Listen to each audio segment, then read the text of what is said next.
प्यारे बच्चों, स्वागत है आपका आपके अपने परिवार भारतवर्ष क्लासेस में। तो प्यारे बच्चों, 3 अप्रैल 2024 को क्लास 6 का मैथ का फाइनल एग्जाम है और इस वीडियो में हम आपको करने वाले हैं फाइनल एग्जाम के लिए very very very important questions. प्यारे बच्चों, यह सेट 1 है, आपको इस वीडियो को पूरा देखना है। बहुत ही शानदार से प्रश्न हैं जो आपके एग्जाम में डायरेक्ट आएंगे, ठीक है।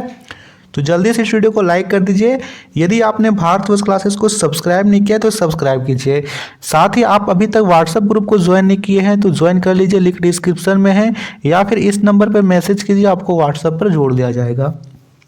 तो पहला प्रश्न कहता है, गीता की वर्तमान उम्र y वर्ष है, 5 वर्ष पूर्व उसकी उम्र क्या थी। अभी वर्तमान उम्र को y मान रहे हैं तो y लिखेंगे। 5 वर्ष पूर्व की उम्र पूछ रही है, तो पूर्व का मतलब क्या होता है कि आप पीछे जा रहे हो, यानी आप घटा रहे हो। तो y में से 5 घटा दोगे, यानी जो भी उम्र होगी उससे 5 वर्ष कम होगी। यहाँ पर y-5। विकल्प में देखिए तो विकल्प बी दे रखा है, y-5 एकदम सही है। प्रश्न संख्या दूसरा कहता है, हमें x का मान ज्ञात करना है। x का मान निकालिए। यहाँ पे थोड़ा सा टाइपिंग मिस्टेक है, x का मान हमें निकालना है। समीकरण यहाँ दे रखा है 2x बराबर 10, ठीक है। 2x बराबर 10 और हमें x का मान यहाँ पर निकालना है। तो देखिए 2x का 2x लिखेंगे बराबर 10 लिख दीजिए। अब x के साथ 2 गुना में है, ठीक है। इस 2 को उठा करके ले जाएंगे इधर तो आएगा बट्टे में, x बराबर 10 बट्टा 2 आ गया। 2 का पहाड़ा में 10 कट जाएगा 5 बार में, यानी x का मान आ गया 5। x बराबर 5 हो जाएगा। यहाँ पर हमें x का मान ज्ञात करना था और x का मान आ गया 5। दूसरे का सही विकल्प C हो जाएगा। अगला प्रश्न, प्रश्न संख्या 3 दे रखा है, y जोड़ 4 बराबर 0 में y का मान क्या होगा। इसमें हमें y का मान ज्ञात करना है। तो देखिए बच्चा, यहाँ पर y के साथ प्लस में है 4, इस 4 को उठा करके इधर लेके आएंगे तो होगा माइनस में, यानी y बराबर 0-4 और 0 में से 4 घटाएंगे तो आएगा -4। यहाँ पर क्या आ गया, -4 आ गया, -4 आ गया।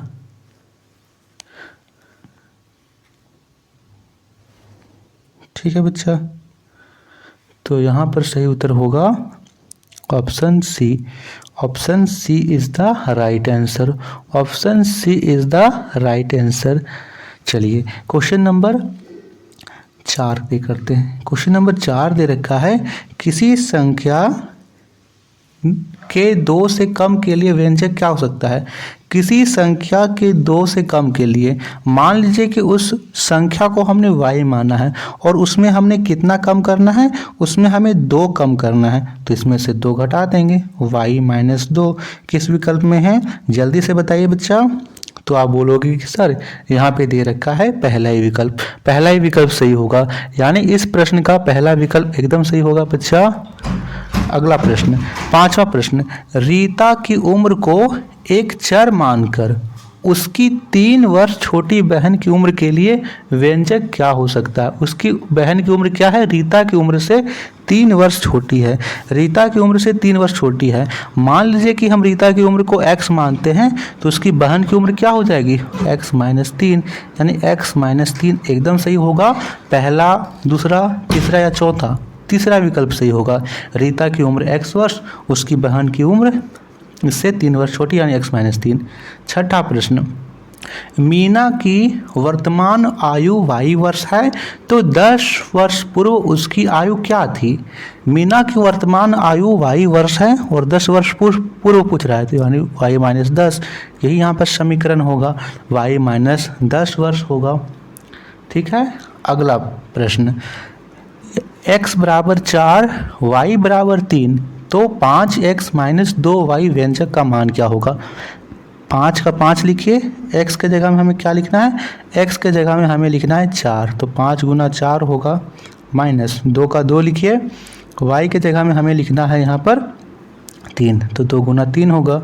गुना कर दीजिए, 5 चौके 20 और 3 दूनी 6, 20 में से 6 माइनस करेंगे तो 14 आ जाएगा।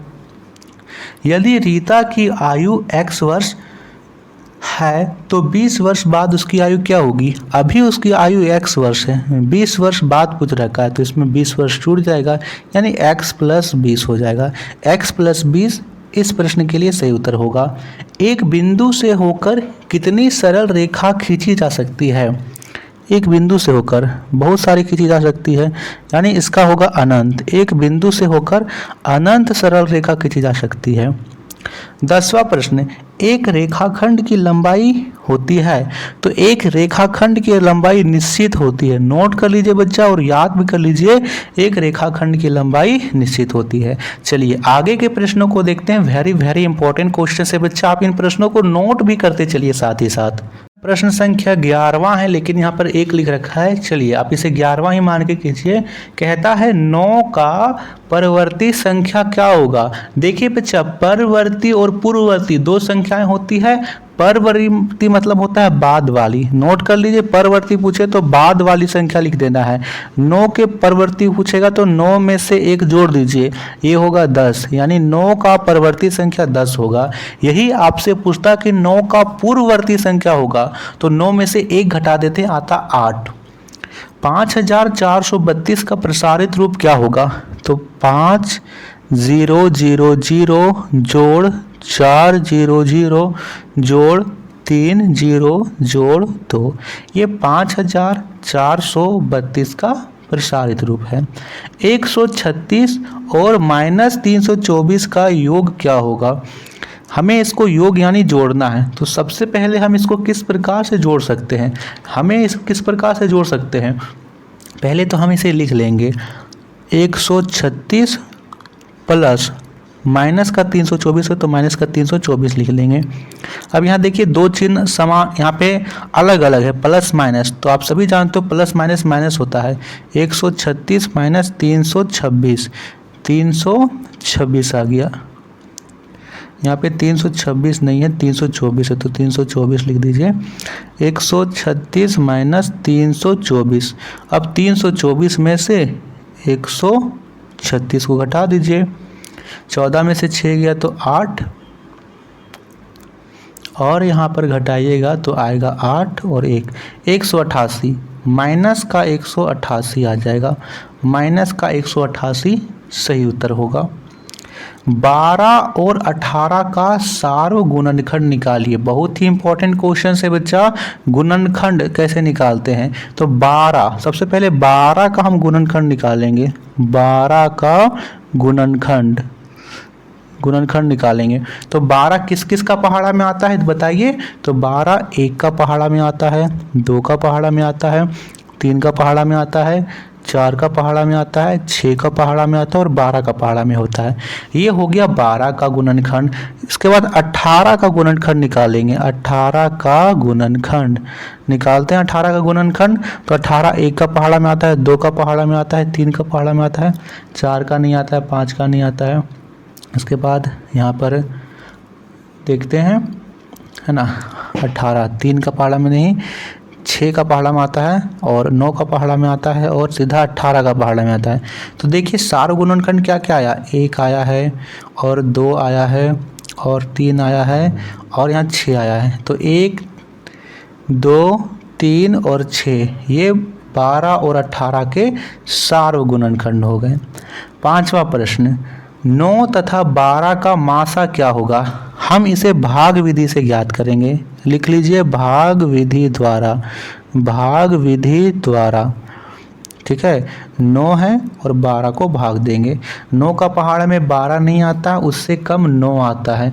9 एकम 9, 12 में से 9 घटाएंगे तो आएगा 3। अब यहाँ पर देखिए, अब 9 का पहाड़ा में 3 नहीं आएगा, तो अब यहाँ क्या कीजिए, 9 को 3 से भाग कर दीजिए। यहाँ जो 9 लिख रखा है इसको यहाँ लिख देंगे।